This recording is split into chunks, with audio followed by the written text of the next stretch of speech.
Laika Berdey. Welcome back to the podcast. My name's Sydney Riley.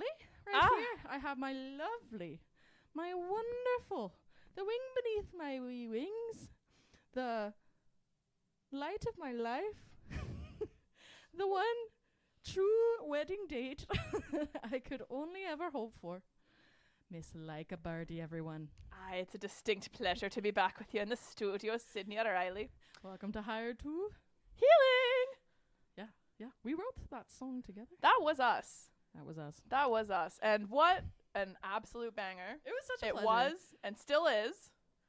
And yeah, we weren't as tight then as we are now, so that really set us off on a beautiful air current of friendship and professional companionship and unprofessional companionship. Mostly unprofessional. Mostly unprofessional. Yeah, if we're being quite honest.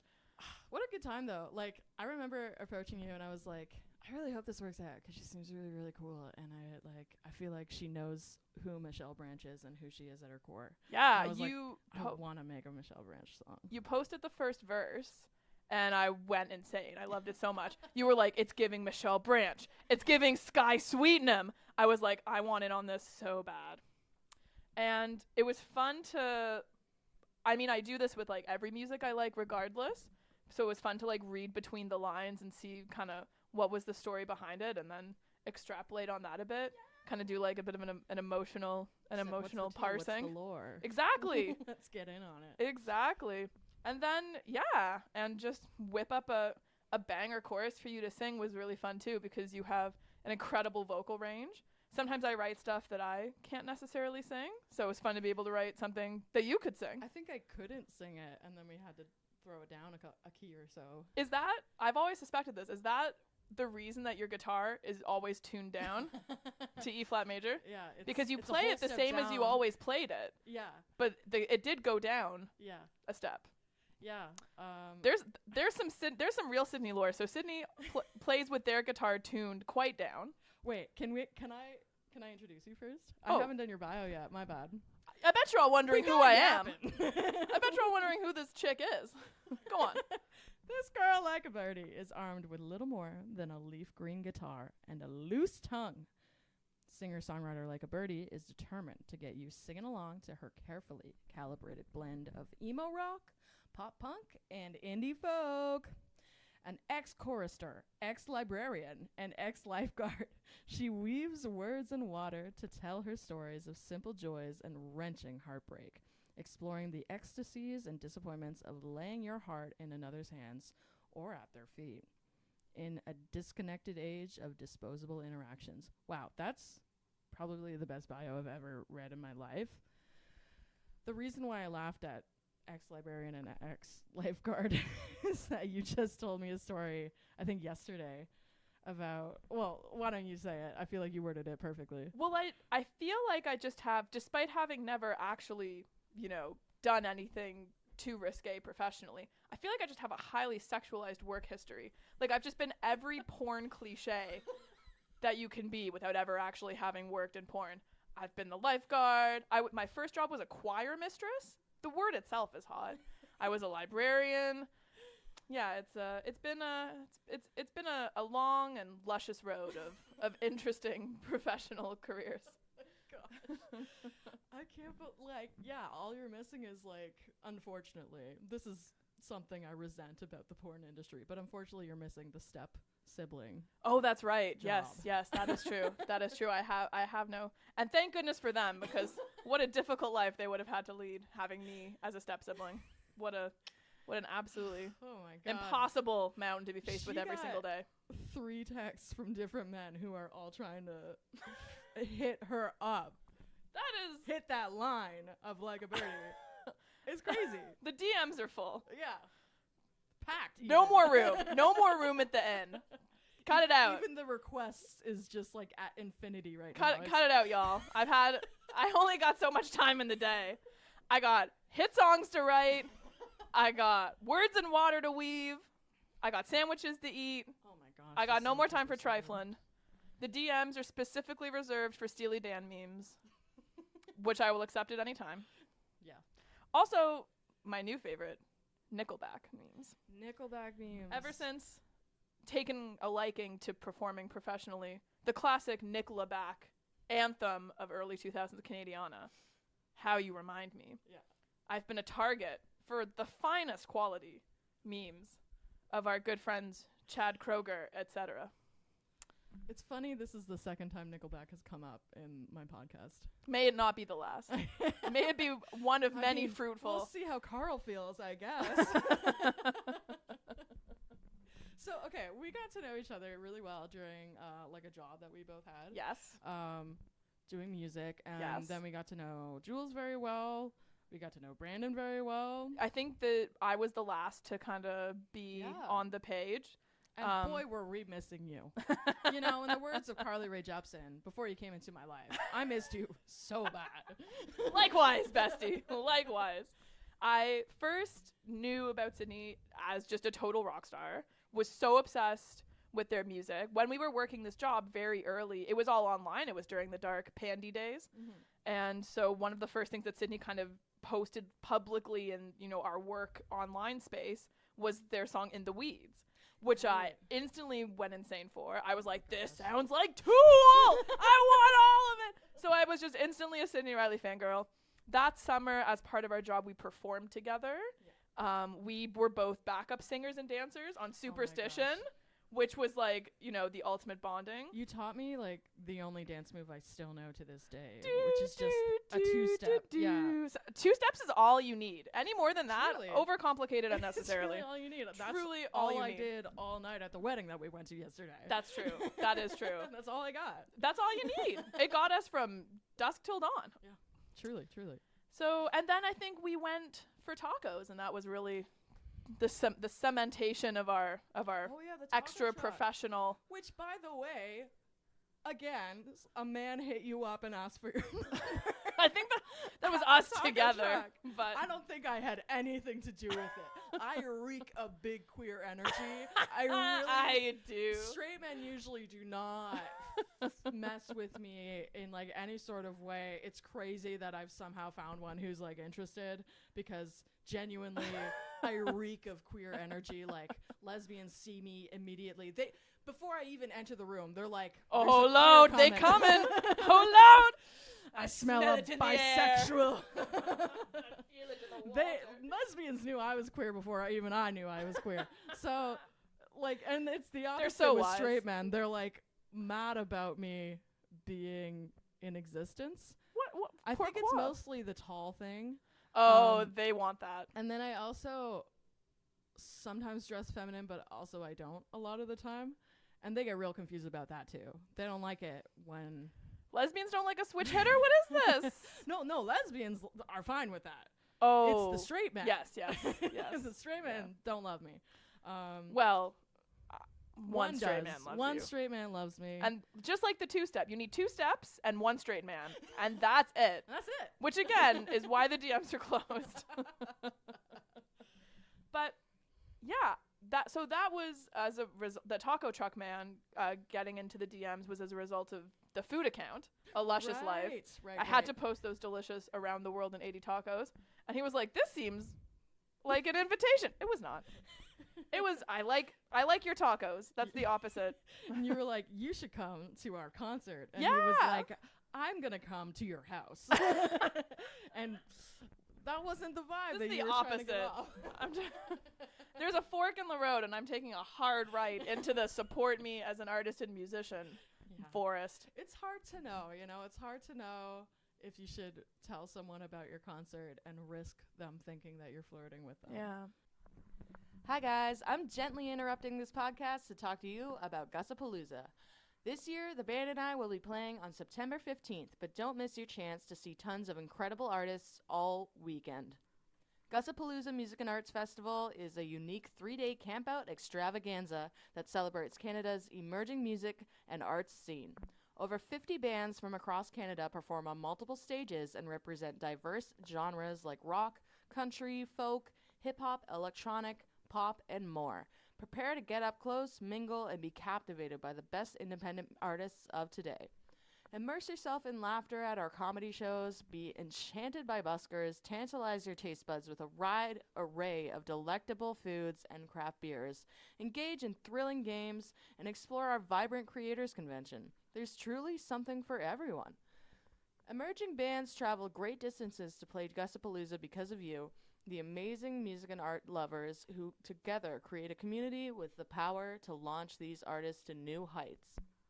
As a cherished member of our community, you are not just an ordinary festival goer. You are a talent scout, a record label executive, and a devoted music enthusiast with the power to bestow a prestigious Gustapalooza Music Award upon your favorite artists, propelling them to the global stage. Right now, if you use code Sydney Riley, you can enjoy a discount off of your tickets and bask in the fact that you are directly supporting me and my band through ticket sales. That's code Sydney Riley, SYDNEYRILEY at checkout. See you there. Some relationship advice you do have.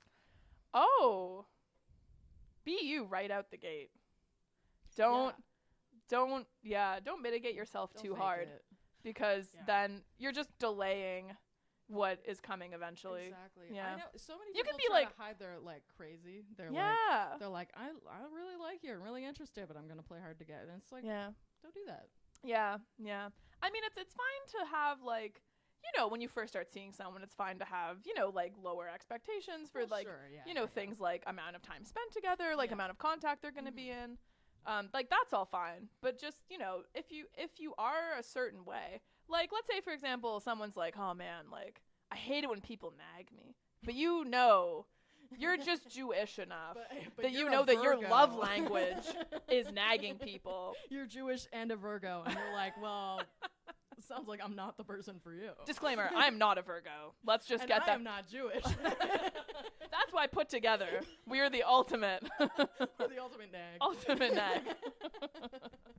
But don't unless that's something about yourself you want to change. But I feel like things like love languages, like ways that you show that you care about someone, I feel like those things are really kind of deep and intrinsic. I feel like those are the kinds of things that you get after a lifetime of watching people close to you love each other. And That's so real. Yeah. I feel like those are hard. I feel like those are hard codes to switch. Yeah.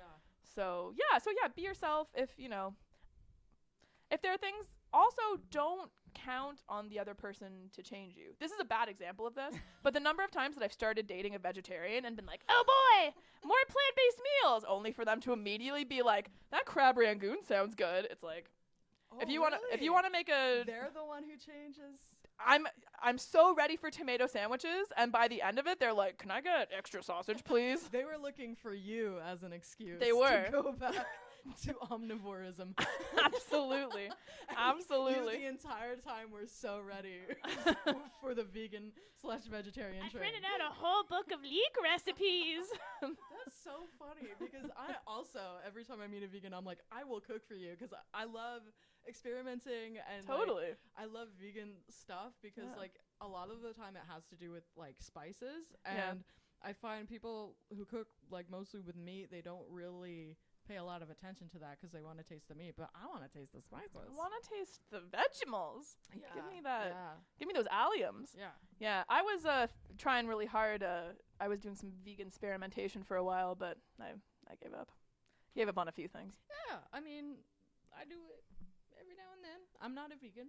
I'm not a vegetarian either. I was for approximately 3 months. And then I got so anemic. Yep. I had to stop. Oh, been there, bestie. Been there. I was so sick and pale. I looked like a Victorian child. I mean, I already look sick and pale all the time, but it was like even I was like blue. Like it was bad. It was bad. Translucent. Like I glow in the moonlight already, but like it was another level. Next level. Yeah. Also, I'm a very lucky person. I get fed a lot by a lot of people. Right. I'm a frequent guest in homes. There's a lot of people. And most of the people that like to feed me, I'm like, "Oh, I think I'm going to stop eating meat." They're like, I think I'm going to start eating. yeah, literally. Not a popular opinion That's in my crazy. close circle I've of never beloved. heard that happening, but that makes so much sense because I feel like I would do anything to hang out with you. So I It feel was like never a requirement. I was so down to eat. I feel like to the eat the people are veg. like, in order to keep this wonderful woman in my life, I need to do something. You know and what? really bond with her. I don't. You know what it might have been. As we know, I'm a connoisseur, a hedonist, a culinary hedonist. It might have been, maybe these were people, especially like, a few of them that were like long time, like from childhood, like Right. vegetarians, like almost kind of connected to like a dislike of like texture, like, kind of that. So it could have been that they just didn't know, what the good stuff was or where to get it. And, and That's so true, too. I so obviously enjoy the things that I do, Yeah. including eating. So maybe it was just a train that they wanted to get on. Yeah. I mean, that's something you and I have in common. Oh, is it ever? We are foodies to the core Yes. of ourselves. Like, Yeah. I can't say no. When I'm around you and you're like, do you want to go to a restaurant? I'm Should going. we bake a brie? It's very much Dairy Queen closes in 5 minutes. Like it's very that where we're like, should we? Yeah, let's do it. By the way, I have a present for you. I heard about this present last night, actually. I'm not gonna bring it in right now, but do you want me to tell you what it is? I'm ready. Okay. So you know how when I first came to your house, you and your mom made this beautiful brie, and then you put like some peach jam on it, and I was like, that's what peach jam is for? I had like a passion fruit puree thing in a little jar, preserve, that's what it is. And it was like a housewarming present from the lady who sold us our house. And I was like, I don't know what I'm going to do with this. I don't even know what to put this on. Do I put it on toast? Like, what do I do? And then, so I went to your house. What is this for? And then the peach jam was for the brie. And I was like, oh my God, it's been for brie the entire time? And then I just recently went to Quebec, which is why I didn't have an episode last week. Sorry about that, guys. I might not have an episode next week because I thought Carl came to Wasaga Beach a lot more than he actually does. So he Yeah, just Carl might not gives come off in this time. air of beach boy, but He's in very- reality, Everyone watching is like, who is Carl? Oh, Carl is you're my about to guitarist. find out. Guitarl is coming. Oh Hopefully. no, is he coming? Hopefully. Well, I mean, I'll have to organize coming. something. It's so nice No to not promises. be the newest member of the Sydney Riley Band anymore. I was the newest member of the Sydney Riley Band. I guess maybe we should finish the story of Okay, us coming sorry. together. Yes. We became friends. We were co-workers, and that I was a fangirl, and we were co-workers. And then we were friends, and we wrote a song together. And then eventually, I was asked to join the Bog Bodies on keys and backing vocals. But really, my main instrument in the band is vibes. Yeah. Good vibes, For sure. cowbell, tambourine, Dance break. dance break, stepping on cables and unplugging them. That's only happened once, and it was last show, and I'm not over it. I'm emotionally It's not not over. your fault. It's not your fault, Bessie. Thank you so much. That what happens direct when you input wear- box should not have been behind your foot. No, they should not have put that there. They saw me come in with the Doc Martens. They should have known what was She's coming. not gonna feel it if she steps on anything tonight. Absolutely not. But I think, if I remember correctly, I joined the band like January, February 2023. Right? So, year and a half in the band. How do you feel? Okay. Love it, mate. I love it. I'm gonna have to bleep that one out. Oh. And Freaking love it. heckin' the best. And then, unfortunately, recently, our former bass player decided to pursue a life of leisure on Manitoulin Island, which, Gord, if you're watching, like, when is Gord Fest? Invite We're us. so ready to come and party with you on Manitoulin Island. Come back.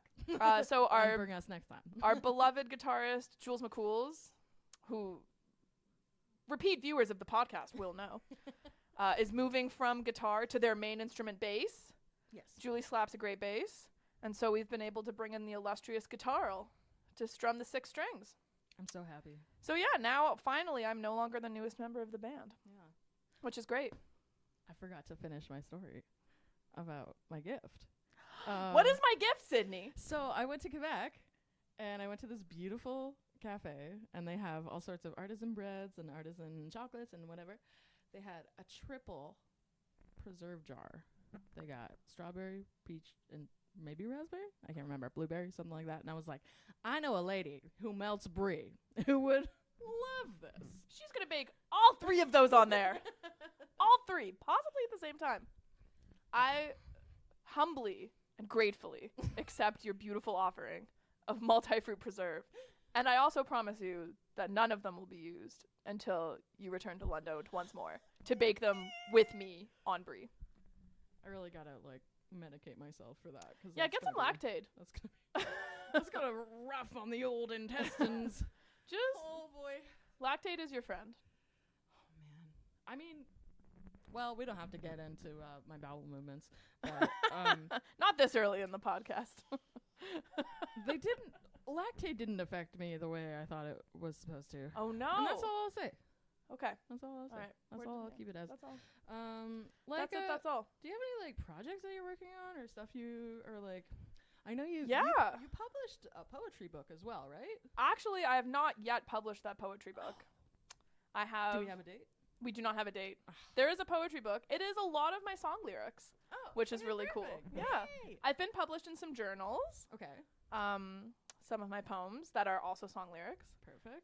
But the book itself is currently being visually redesigned. Oh, Yeah. interesting. Okay. I don't know if anybody watching this podcast would have been around to experience the, 2012 line drawing boom that I think was inspired a lot by like Disclosure, the electronic duo from England, that Oh my their cover artwork for things with like these sketchy faces, and that kind of line drawing really took Okay. over, and it was used a lot in a poet who was really big at that time. I think she got really big in 2014-15, Rupi Kaur. Okay.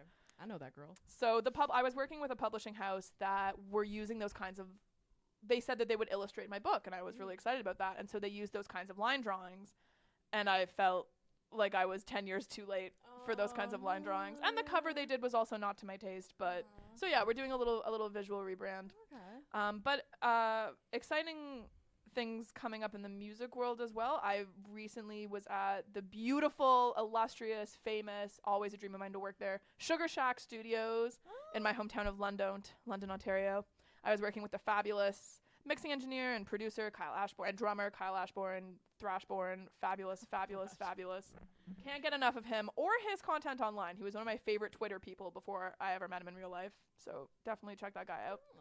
I was with Guitarl. I was with Julian McCoulian. We also had some special guests. Dan Henshaw came through with his mandolin. Owen Maggs came through with his pedal steel guitar. We've got a 3-song EP cooking up. Oh my gosh. I'm Yeah. so excited. My very first release, so that's gonna be hitting the airwaves. So I'm really excited about that. And I've actually I've got a pretty cool I've got my first hometown full band show coming up at Palisade in November. So that's going to be massive. Sydney loves a good Palisade. I love We have Palisade. passed many a delicious half-price pizza and wine Wednesday Oh my god. at have we? Palisade. Have we ever? Have we Have we ever? So it'll be great That to place be is there amazing. on stage. Yeah, we love you, Palisade, so much. Big shout out to Palisade, the Big Social shout Bowl out. in London, Ontario. Yeah. London, Let me Ontario. play. Come through anytime. Literally, we will make that. No problem. London during COVID lost kind of its like dirty crown jewel of its tarnished metal rock and roll tiara. We used to have this incredible venue there called Call the Office. Radiohead played there back in the day, right as they were getting big off of the success of Just. Call the Office was a real. I saw so many incredible shows there. Nice. Unfortunately, they shuttered during COVID, but the bookers moved to what was formerly like a bowling alley, laser tag, video game, fine dining combo. And, they took over the stage, and for a long time it was only local original acts, which was like, it can be really hard to pull that off in Southwestern Ontario. There's so many boomer cover bands, which, no shade, I'm in a boomer cover band. Shout out to The Groove, my disco hit parade. Get your money. Slap it down. Get that money. Get your money, get your sequins, shake your booty. If I could be a part of a boomer band, I would. Any I'd boomer make band so would much love money. to have you. Any would love boomer it. band would love to have you. I see ads for boomer bands that you should be in all the time. I submitted for a Led Zeppelin cover band like years ago, and they never got back to me. And I was like, I'm the #1 Led Zeppelin fan. Yes. And well, maybe. I love Robert Plant. All of my like singing isms, like my Sydney isms, are just Robert Plant. Sydney So, Plant. Like what? Roberta Plant. Let me in. Let me in. Let me in. I will. start to send you all of the boomer bands that you should clearly be a part of Please, if you're please. down for that. Yeah. But anyway, big shout out to Palisade, really keeping the dream alive as Yeah. far as like being a local original musician in London, Yeah. Ontario goes. We're a pretty big city. Our music scene is actually really popping off right now. We're a university town. So for years there was like a pretty massive disconnect between like the local music scene and like the university population. But now Western has a pop music program. For decades there's been a program at our college fan shop called MIA, Music Industry Arts. That's finally kind of like trickling down into the community. Not that there weren't Sick. connections like always and before, but I'm just seeing a lot more synergy between all of these communities than I've ever seen before. So yeah, it's a really cool time. And also we got this, UNESCO Canada City of Music designation. No big deal. Which for a while was pumping a lot of money into like artist development. I definitely benefited from that. So Nice. Carl and Julie benefited from that. Brando benefited from that. Perfect. So yeah, right now it's a really good time to be a musician in London, which is so cool. Yeah, That's sweet. we'll have you That's down. awesome. Come on down. It is, yeah. Oh Come my on down. gosh. Play the Palisade. There's like one actual stage in the town that I currently live in. Port McNichol. Well, actually, the town beside where I live Midland. in. Don't name it. I don't want you to name it. Sorry, cut that out. Censored for. Hey, cut that out. Feature me.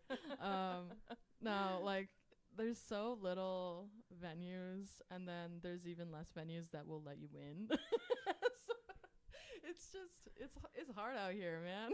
Truly. And like, Truly. I feel like usually the issue with cities is that they're so oversaturated that there's like things going on every night, so you don't necessarily always get a crowd because it's spread so thin. London is kind of getting like that, which is Is really it? cool and really crazy. But it is insane for me to be in London and be like, wow, there's literally like 2 independent local original shows that I would like to go to tonight Oh, at the same really? like well, that's kind of a good problem to have. it though. is. That's It nice, totally yeah. is, but it's insane. Yeah. Yeah, I just find it like my biggest issue is getting people to come out, because I know like I have people who Oh, yeah. will come out, but it's like sometimes the only day is a Tuesday night and people are coming from 2 cities over and like things like that where Yeah. it's a lot harder to get people to come, but like when they do, it's like, yes, let's go. I'm gonna give you the best performance of my life Get tonight. ready.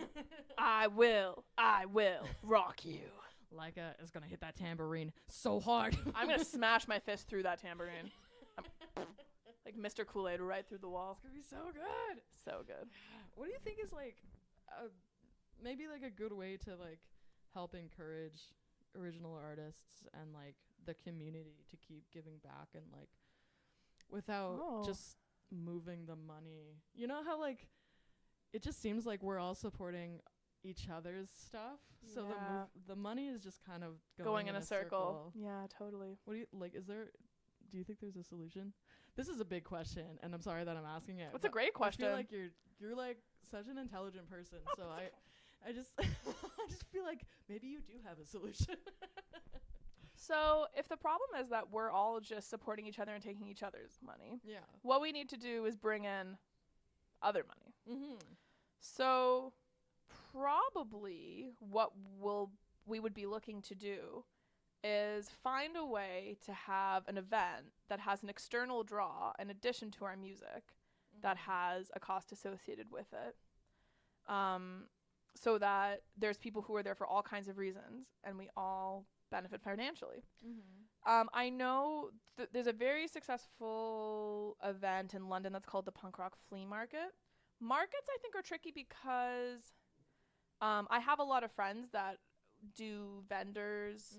They are vendors at these things too. Yeah. And I have mixed feelings about like kind of like piggybacking off of their vendor fees to have space at these things.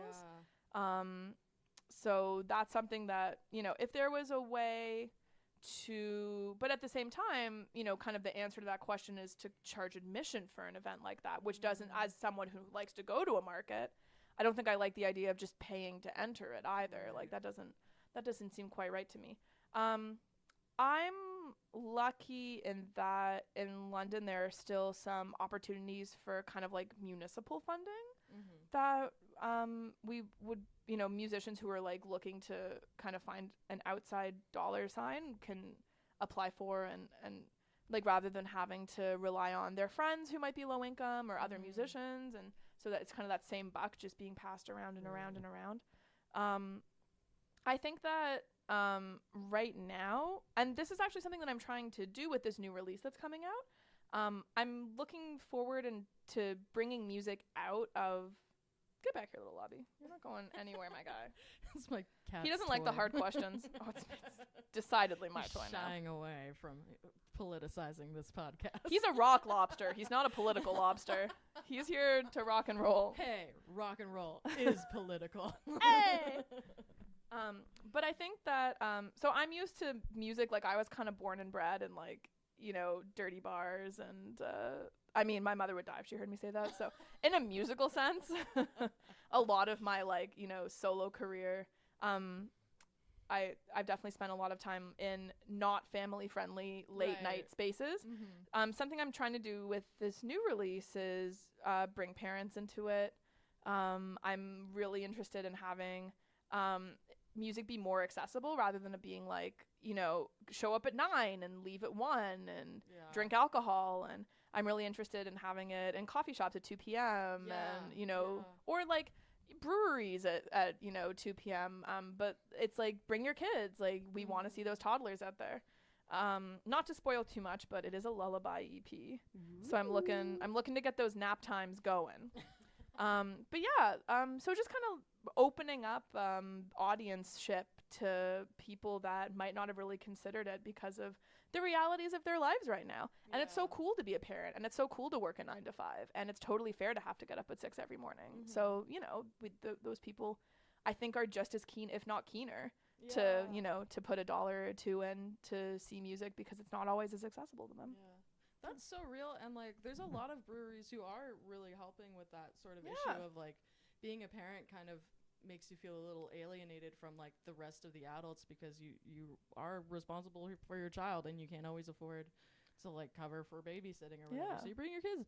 A lot of breweries have like babies and brew kind of nights. And absolutely. Those are really cool, and there's been a lot of like the breweries that have a decent amount of like yardage and stuff. They've set up like games and things like that. Oh, that's awesome. Which are, like especially like shout out Collingwood Brewery. Like they have this great spot where they have a bunch of games and like outdoor activities, and there's like sprinklers and stuff that the kids can run through, and so fun. It's like it's such a good idea, you know. It gets people out, it gets people enjoying the fresh air, and like you get to hang out with your kids. You are the childcare. And listen to music. Yeah, exactly. Totally. Yeah. I think another thing that we have to be thinking of is events that invite other musicians into our sphere, especially musicians that are just starting out. I think, like, you know, I actually saw some really interesting band jam discourse online the other day. What's the tea? Tell us. So a post was made where it was somebody who has experience going to lots of jams and running lots of jams. They went to a new jam for the first time and they didn't enjoy themselves. They had, you know, some kind of issues with how it was run. I think specifically that they didn't get to participate because there was a lot of favoritism. Like the house band played too much in their opinion. And then another band that was really familiar to the house band played a lot too. So, I mean, it's not like there aren't band jams. It's not like there aren't open mic nights. But I think that those kinds of opportunities are really valuable to musicians that are just starting out. And I think a lot of the time musicians that are just starting out, they do get faced with a lot of unfair predatory. This happened to me when I first started out, you know, pay to play opportunities and things like that. It's so terrible. I don't think that it's unreasonable to have a circumstance that's like, you know, a song circle or an open mic that encourages participation from the audience, but where there is maybe also a fee associated with it. I really love the idea of having those kinds of things that are like specifically geared towards people that are just starting out, where they are the audience for each other. It's like kind of like a closed room open mic. I've been to a few things like that in the States. Where there's like a specific amount of people who are going to be featured, and they're like, so the audience are all performers. Like there's no one there I see what just you're to saying. watch. Like everybody is participating, everybody. So you're all kind of complicit in each other. So when you do that, I feel like there's a bit more of a comfort zone because you're like, you know, I'm going to show you mine and you're going to show me yours. Yeah. So I think that that's a really great space for people who are new and just starting out, which is also, you know, a great way to build connections and to share your knowledge. But also I think an area, you know, and I hate to have to think this way, but you do, that's ripe for monetization. I think that like a $10, a $15 cover for, I think that there are a lot of people who, you know, would be keen to know that there's a safe space for them to try that side of themselves, even if they're not polished, even if they're reading off a chart, like, or if it's a brand new song that they've just kind of put together. Open mics are supposed to be, and band jams are all supposed to be, you know, open and welcoming, but a lot of them can be really intimidating. Oh my gosh, can I tell you? Please do. There's been Please do. two that really stand out for me, because one of them I was quite a bit younger, and the other one actually just happened maybe like a year ago. But when I was quite a bit younger, I went for the first time to like an open mic at it was the first one I'd been to that wasn't at like a library or like a family kind of oriented place. I love that those exist, by It the was a way. bar- I don't know yeah. about that many that are like that in London, so that's really cool. I'm really lucky that growing up in Wasaga Beach, Collingwood has always been sort of the artsy fartsy kind of town beside us, and so they've always been really, really great about having open mics and stuff. Like all throughout, like since I became interested in performing in front of people, like they've always been really good with that. And so this was sort of the first time I was branching out into like a club / bar kind of scenario for an open mic, and they were so patronizing to me, and it seemed like they didn't even want me there. They just wanted to jam out with their friends who were gonna come every week anyway, and they even made fun of my name at one point. It was like, What do you mean they made fun of your name? I said, my name's Sydney, and they kind of repeated it back to me, and it sounded like they said Cindy, so I said, no, Sydney, like with a Y. And then they went, Sydney with a Y. Bro, okay. And then when they introduced me, they were like, this is Sydney with a Y. Bro. Dude. Right off. But yeah, sadly, that is the energy, especially like, and I don't want to characterize anything or anyone, but like the phrase blues jam comes to mind as like it's a group of, you know, 45 to 65-year-old guys that all know each other and they can't wait to play Pride and Joy. And yeah, I've you know. Well, it's just like, if you do want to play with your friends, play with your friends. Play with your friends, yeah, and just don't make it an open jam.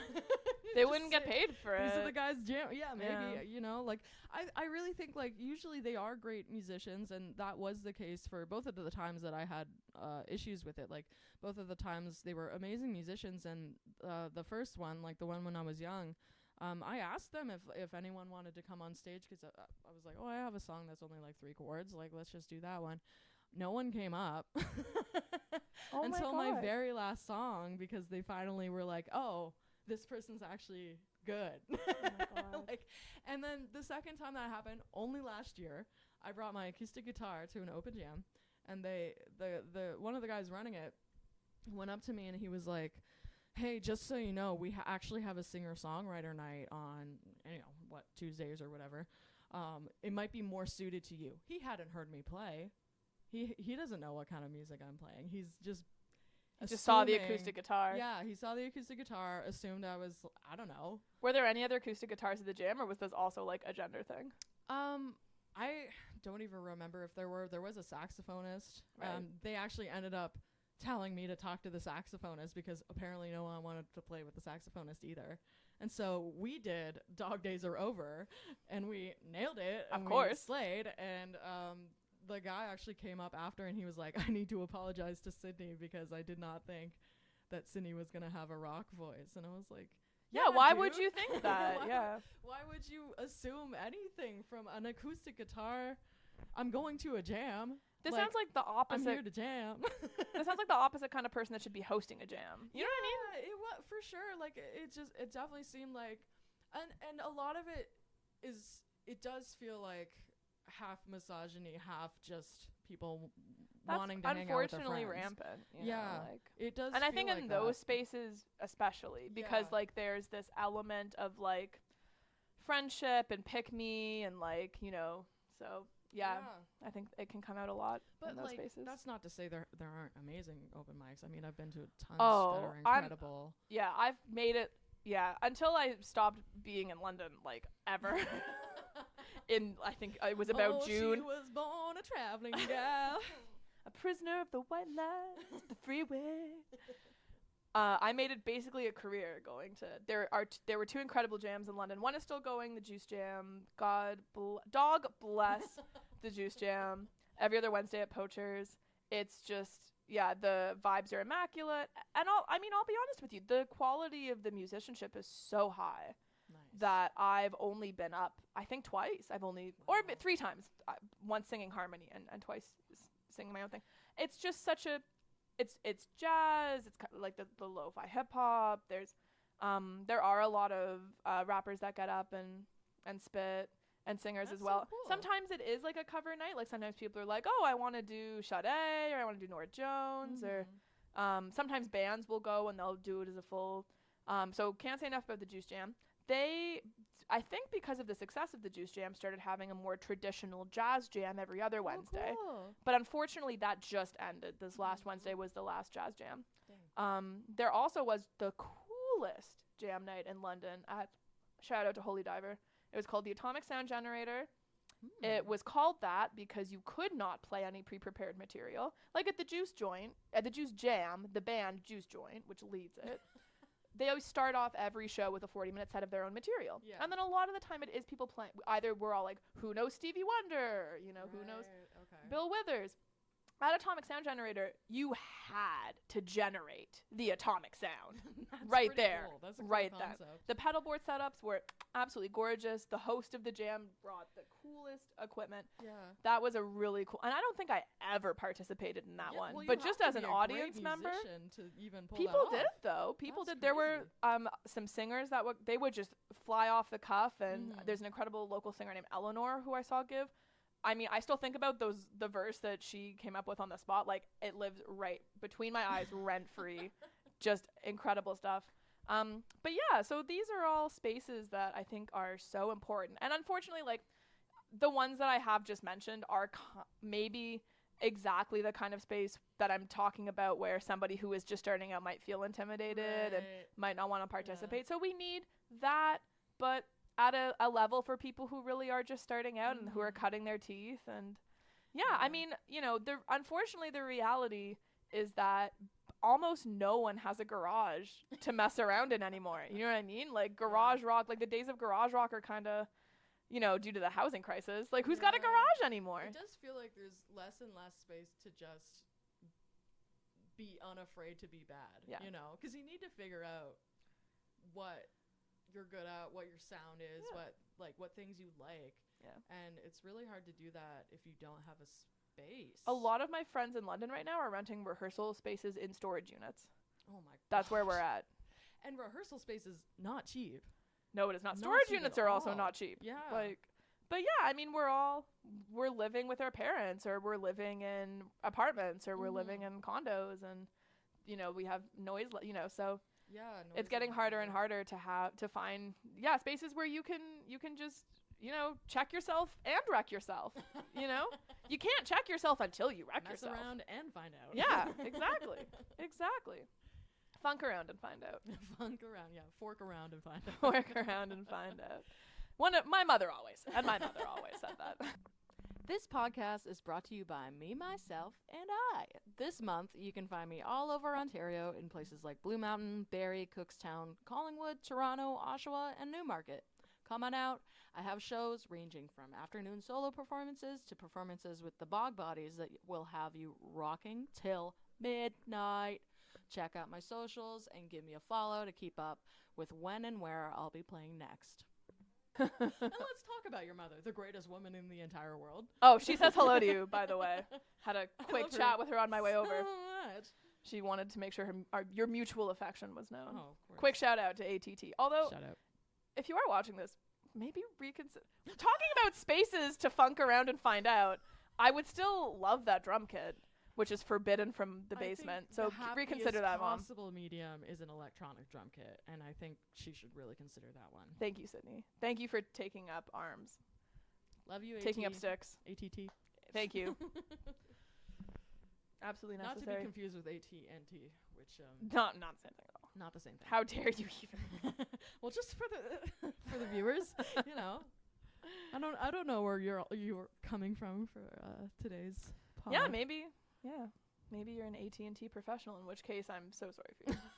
I've heard In which case, that sucks, bro. I've heard that work for the telecommunications companies are not fun. Hired to AT&T, I've heard is a bottom 10. Speaking of my mother and telecommunications, she is, I think, because I used to be very near and dear to someone who was working at a telecorporations giant, which my mother still has her phone plan with. And so I believe it to be true that she is the last person in Canada Oh, I do know about this. on a pay-as-you-go phone plan, Queen energy. which she will keep until, as she puts it, the day that she is no longer a part of this mortal coil. They will have to pry that pay-as-you-go phone out of her cold dead hands to hear her tell it. Oh my god. The $5 a month to her is worth the infinite pleasure of knowing how much extra administrative work she single-handedly is causing. I'm paying literally over $100, so I completely understand. Oh boy. I understand her. I envy her. Yeah. She got it figured out. I have such a fear about being a nuisance to anyone. Like I'm such good like feed for telemarketers and people who are trying to sell me things, because they're like, is it okay if we change your plan? And I'm like, well, I guess. Do we have a choice? No. Absolutely And not. then I cancel it. But I don't phone anyone. I do that online. Quietly. If you tell me that I have to phone you to cancel it, I'm not canceling it. Don't put that out there. Don't let big everything Hey, know your weak spot. That was actually a joke. I will be canceling it. All of it. Immediately. Always. Loudly and aggressively on the Loudly and phone. aggressively. I'll The be voice so mean. You'll will be sound- in tears because of how angry I sound on the phone. Oh, it just the fire of 1,000 suns coming through the receiver. Just hot fire. Oh my god. Absolutely. I'm gonna sound like a mom after they just found like their child's garbage stash in the room that they've been keeping for half a year. Like, I'm gonna be that mad. They're gonna be so angry. The Karen will show herself. Yeah. I'll get a bob, an asymmetrical bob. What is your middle name? Victoria. Oh, like your mom. Like my Oh mommy. my gosh, that's so cool. Don't steal my identity. That was also a joke. That also wasn't their middle name. I'm just kidding. It's Frank. Francesca. Francesca. Yeah. Let's talk about the blue orange amp. Should we? Yes, I've been wondering about it since I sat That's down. not an orange amp. That's a blue amp. I don't know what you're talking about. Are you talking about the color of the amp? Yes. Yeah. Okay. I think I've read 1984. I think I can I don't know what that means. I can mend this discordancy. I don't know what you're talking about. 2 + 2 = 5. That's how thinking works in that universe. I think Okay. I can turn this orange amp into a blue one. It's blue. Yeah, It's a blue amp. it's a blue amp. It says blue right on it. Yeah. So- Wow, can't I read? Like, I don't know what's confusing about it. I you can know? write, but I can't read. Absolutely never edit my own work because I can't. I can get it out there, but then I cannot You decipher had all it. those poems published, but Yeah. you had to like dictate them to someone. You couldn't. This leads me back to probably my sexiest job ever, which we have maybe never talked about. What is it? I was A babysitter? yes, but that wasn't sexy. I was when I was babysitting, I was brace face, calyx.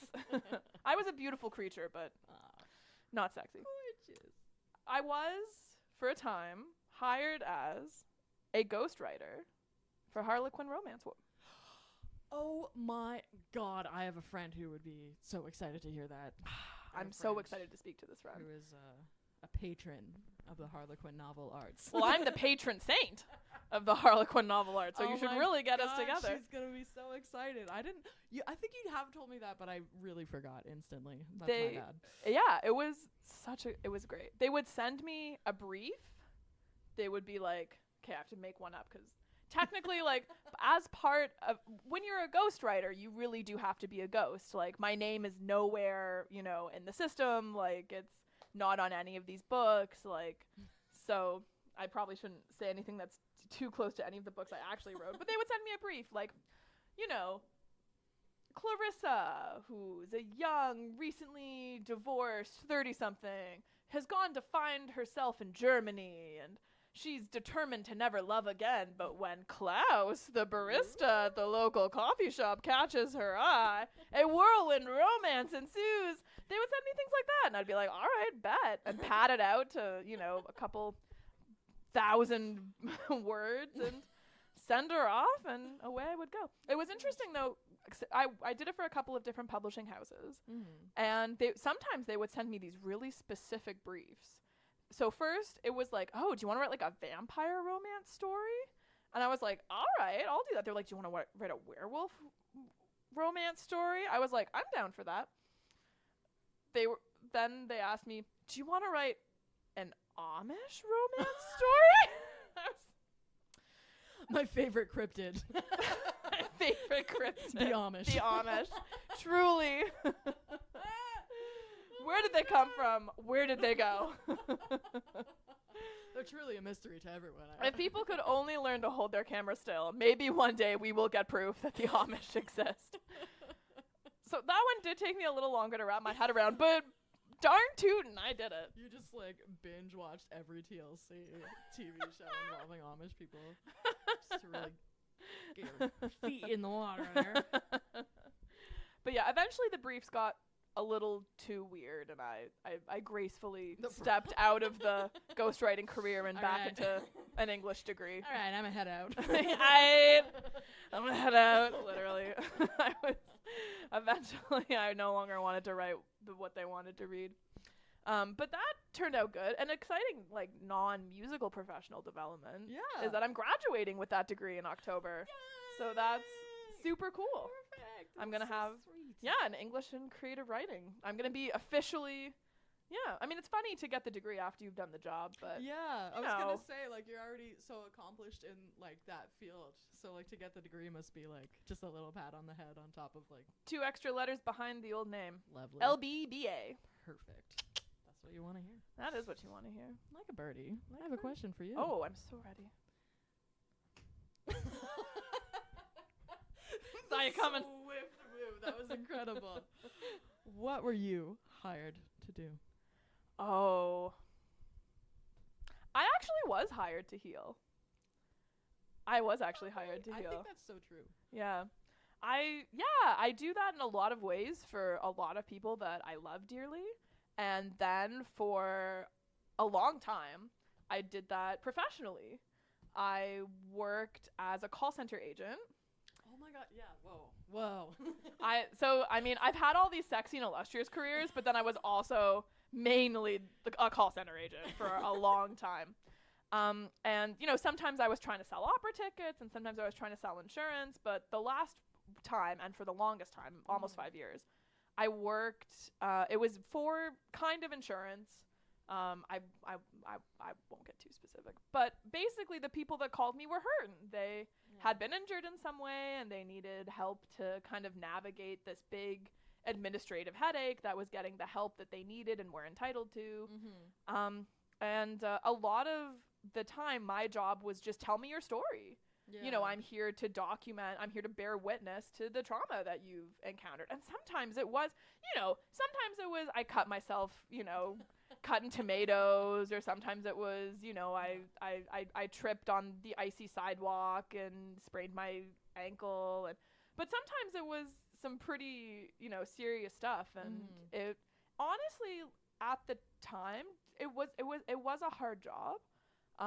But when that was the specific circumstance that I was hired to do, it felt really fulfilling. And I felt really grateful that I, had the knowledge to help people get through, because I mean, you've just been injured, you've just been hurt, you need medical care, you need medication. And in between you and getting those things is just walls and walls of text. Right. So for me to be able to be the person to just kind of skip that whole, like, the shortcut, the ladder, if you will, up the game board. That always felt really good. And people were often very grateful. I mean, sometimes, it was a corporate bureaucracy. Right. There were a lot of things that were hard to explain to people because they didn't make sense to me either in my heart. It was difficult to tell people that, we couldn't offer them the care that they needed for arbitrary reasons. That was never fun. That was never a good time. But a lot of the time, kind of when people were starting out their journey and it was very easy to get them the things that would help, those were always good. Those were always good ways to be helpful in a bad time. And it was, and I heard, sometimes I would hear from people that I just knew personally, like who I'd never worked with professionally, who was like, yeah, like I remember when that happened to me and I got taken really good care of. So that always, I would also hear from people that were like, oh my gosh, like that, they, oh man, gosh, ooh.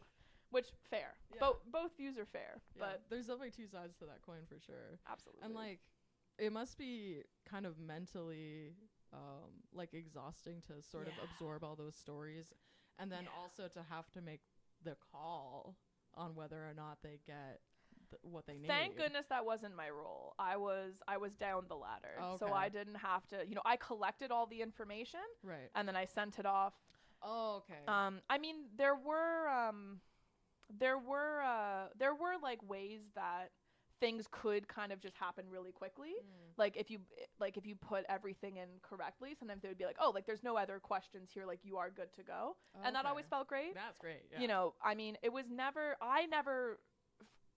there would never be like an automatic way to tell someone no. It was just like you could automatically be like, yeah, this hits all the targets. Like you're good to go. Go get that physio. Go get that medication.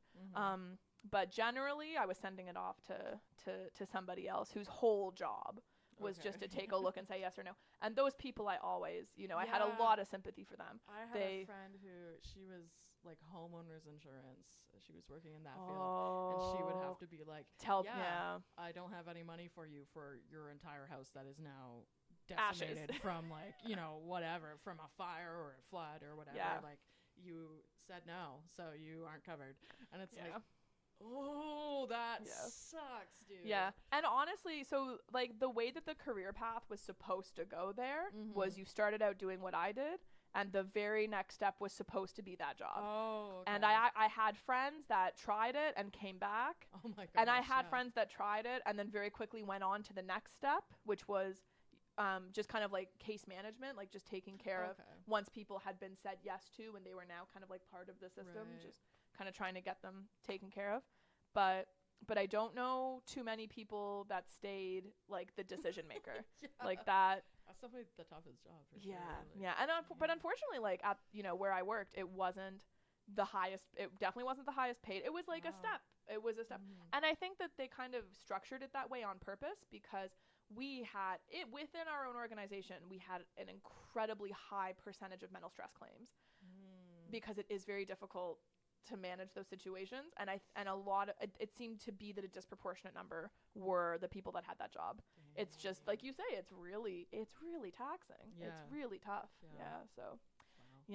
But that was the little way in which I was hired to heal, and sometimes it felt great, sometimes it did not feel so good. So there were, I was so lucky that music kind of like overtook all of that. I tried to do both for as long as I could, and then literally eventually I just ran out of days off, and I could not take any more time to go and sing on the stage with you and everybody else. So I'm very fortunate for that. But there were a lot of reasons that I was fortunate for that. I haven't looked back to too much, that's for sure. No regrets. No egrets. As they say. Laika, Berdey, thanks so much for being on my podcast. Thanks, bestie. I love you. Pleasure doing business with you, businessman. Businessman. Definitely not 3 kids in a trench coat. My corporate targets have been hit. Do you have anything you want to promote before we go? If you're in the London area, this is the first official announcement I've made of this, but if you're in the London area, come on out to the Palisade on Thursday, November the 7th. It will be my first hometown show with my full band. It will be an absolute banger. So I hope, if you're in the area, or if you're not in the area, come down for the day. Go bowling. Eat a pizza. Go bowling, The pizza's great. The wine is even greater. Yeah. Tell me about it. We didn't even talk. Oh, whatever. We didn't talk about cake. Oh, We didn't talk about my shortest skirt and my longest jacket. Maybe we'll just have to bring it up next we'll time have to you're do a here. follow-up podcast Yeah, to talk about our We'll have to do a part extracurricular two. adventures. A part 2. We've been everywhere, man, and you're going to hear about it one of these days. One of these days. All right. Thank you so much Bye, for listening.